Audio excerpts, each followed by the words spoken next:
नहमदुहु व नसल्ली व नुसल्लिमु अला रसूलिल करीम। अस्सलामु अलैकुम व रहमतुल्लाहि व बरकातुहू।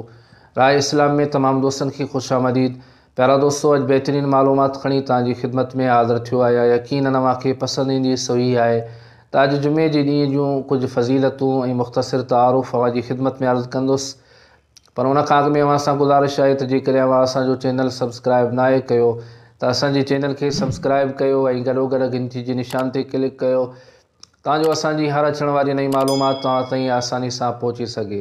त जी हा दोस्तो, जुमे जो ॾींहुं बाबरकत ॾींहुं आहे ऐं जुमे जो ॾींहुं तमामु ॾींहंनि जो सरदार आहे ऐं जुमे जे ॾींहुं निकाह करणु बासे बरकत आहे।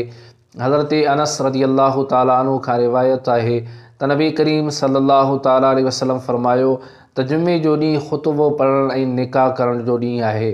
छो जो अक्सर अंबिया किराम अलैहिस्सलाम जिन जो निकाह बि जुमे जे ॾींहुं थियो ऐं हज़रत सैयदना आदम अलैहिस्सलातु वस्सलाम जिन जी पैदाइश विलादत भी जुमे जे ॾींहुं थी ऐं इन ई ॾींहं ते हज़रत सैयदना आदम अलैहिस्सलाम जिन जन्नत में दाख़िल कया विया ऐं क़यामत जो ॾींहुं बि जुमे जे ॾींहुं हूंदो, यानी क़यामत बि जुमे जे ॾींहुं थींदी।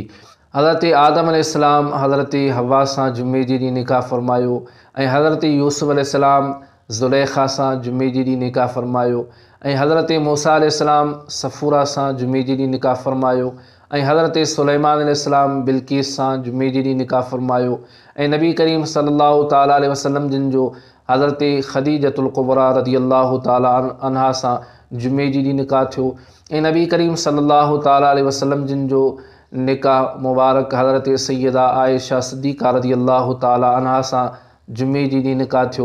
त प्यारा दोस्तों, जुमे जो ॾींहुं नमाज़ पढ़ण जो ॾींहुं आहे ऐं जुमे जे ॾींहुं दुरूद पाक पढ़ण जो बि ॾींहुं आहे। इन ॾींहं ते अल्लाह जे महबूब करीम सल्लल्लाहु ताला अलैहि वसल्लम जिन ते दुरूद पाक पढ़ण जूं काफ़ी फ़ज़ीलतूं आहिनि ऐं जुमे जे ॾींहं में अल्लाह रब्बुल इज़्ज़त हिकु अहिड़ी घड़ी रखी आहे जंहिं घड़ी में जेकॾहिं असां कोई बानो अल्लाह रब्बुल इज़्ज़त जी दरबार में दुआ घुरे त यकीनन अल्लाह पाक उन जी दुआ खे क़बूल फ़रमाईंदो।